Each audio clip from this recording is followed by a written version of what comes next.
It is Inside the NBA, presented by Kia, coming to you live from Studio J in Atlanta.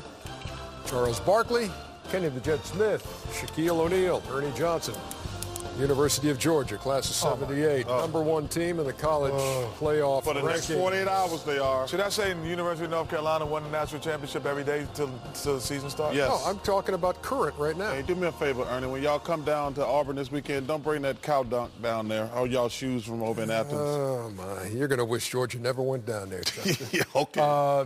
Hey, we have a five-game night around the NBA. Let's start with game one of our doubleheader here on TNT.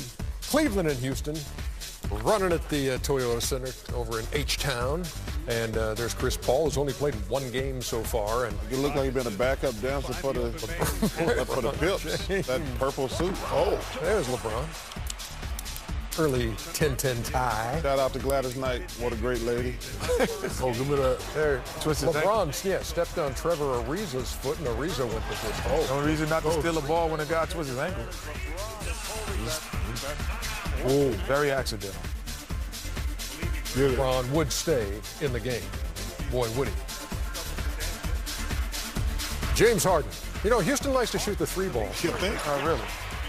A lot more than anybody else in the league. They average about 45 a game. 45 attempts. Man, I was born in a long era. 45 threes a game? No, not they really. shoot. No, I like the era I was born. At least we won. This guy right here, he drives me crazy at times because I thought he was going to be a perennial all-star. Jeff Green, you're talking. I'm talking about Jeff Green. He drives me crazy. I was like, this guy's going to be a perennial all-star. I said that back to Oklahoma City.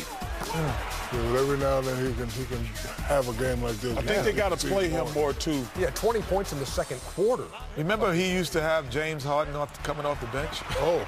Because he was James Harden was a sixth man. He was the starter, Jeff Green. That's amazing.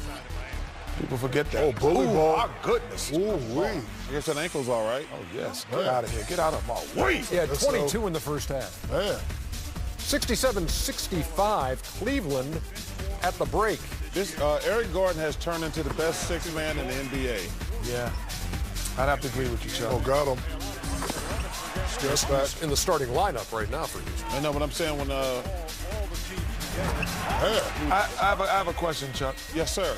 If you get scouting report on James Harden, do you make him be a driver or do you let him shoot the three? Right here, like see right there, you got just make him drive so or he sees I make him drive and I don't ever double because I don't want him to have double-digit assists. LeBron is way too much for Gordon to handle there. Well, the guy's 6'8", the other guy's 6'1". You make him drive to the defense, then you touch him up, right? You got to touch him up every now and then. Touch him up in the Green again, part of a got- 15-1 run for the Cavs.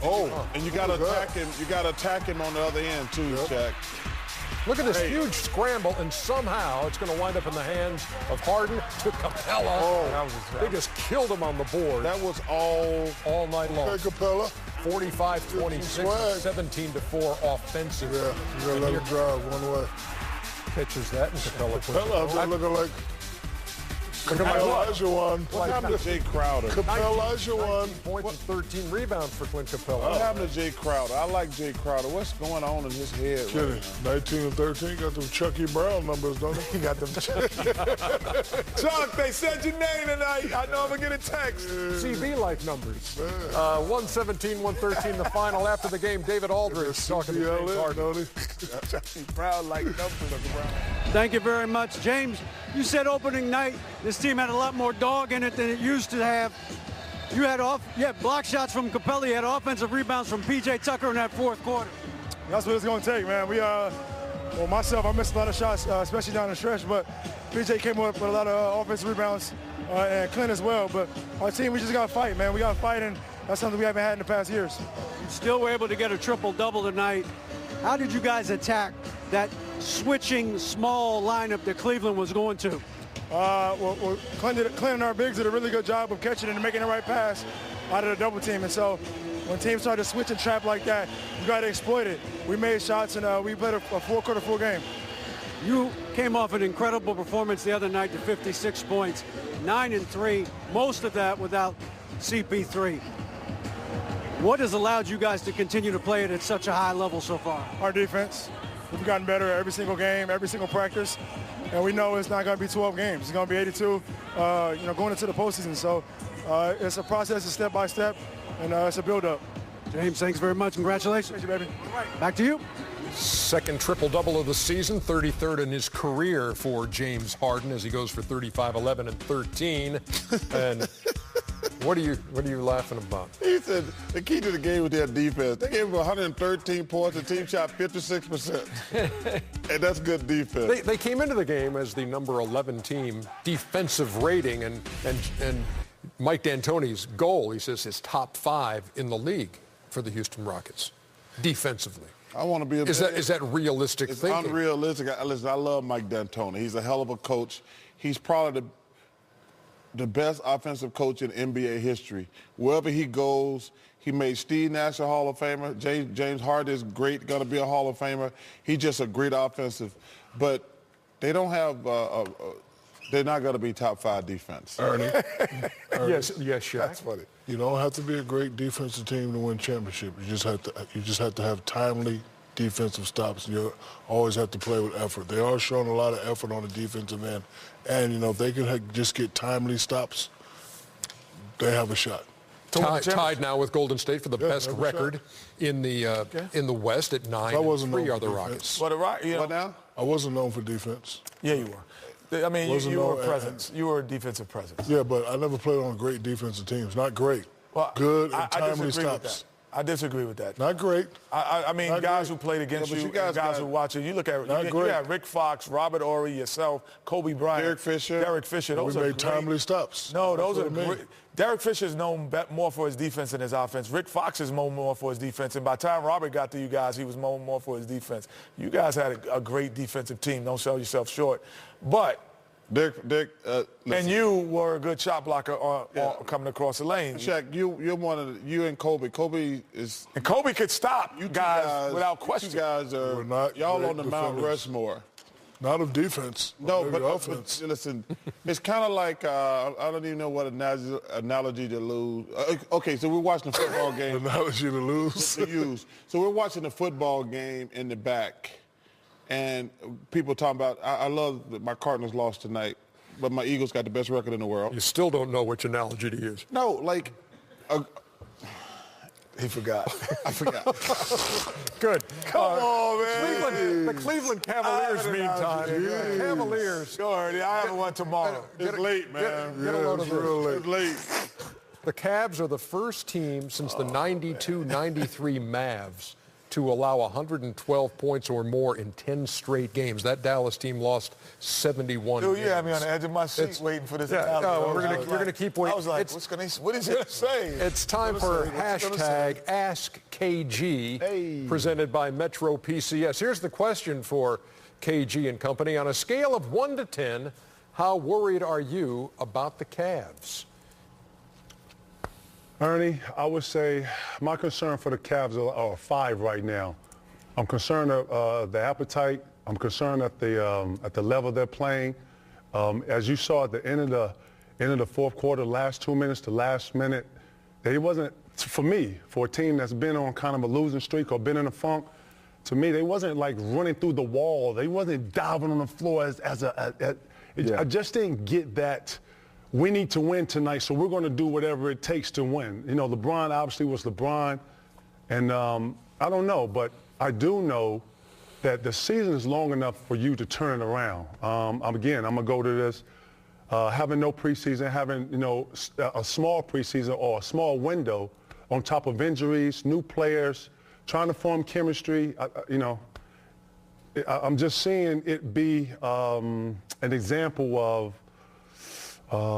teams not coming together or not committing to one another. I'm concerned about that, but the season is long enough for them to turn this around. KG, you know this is only a half-an-hour show. Can you shorten your answers next time? Damn. Hey, time for show. You almost fall asleep. LaChina Robinson and Michael Redd. I almost saw you fall asleep. I know you're taking that Geritol on the side. Hey, Cheryl, number one, I want to thank you and Michael LaChina for joining Area 21. So, Cheryl, you're one of the greatest women basketball players ever. You had your dynasty down in Houston.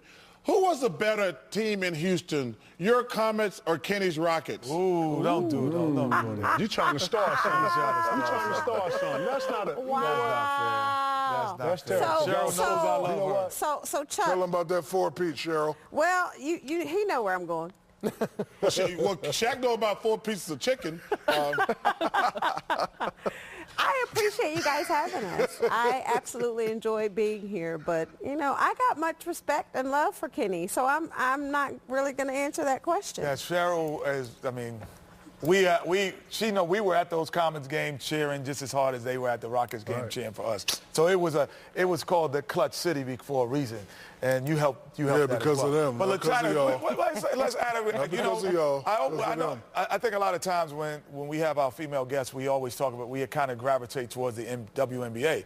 But I would say I want to kind of gravitate to the NBA because I know you guys are aficionados of basketball and on all levels. So I want to ask, if you look at the struggles of Cleveland, you look at the struggles of OKC, but then you see certain teams able to turn it around. What would be the difference? Because you guys have been in those positions, especially LaChina and Cheryl. You've been in those positions where you've been in those locker rooms that you have to turn things around when the expectations are high. What's going on and what are people saying at that time? Yeah, I mean, I agree with a lot of what KG said, that it's how you lose, right? So the Cavs are losing because of lack of effort. I mean, how many times have they lost a game on not boxing out? Like, that's easy to get on the glass. Right. For a team like OKC, like when we're looking at the teams that have had major changes to their roster, they're playing hard. They'll find their chemistry.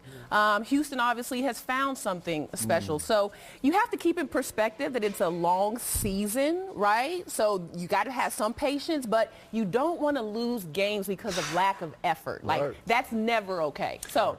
Hey, Michael. Yeah. So, you had a lot of your success, most of your success in Milwaukee. How exciting is it for you to see what Jason and the Greek Freak and those guys are doing in Milwaukee now?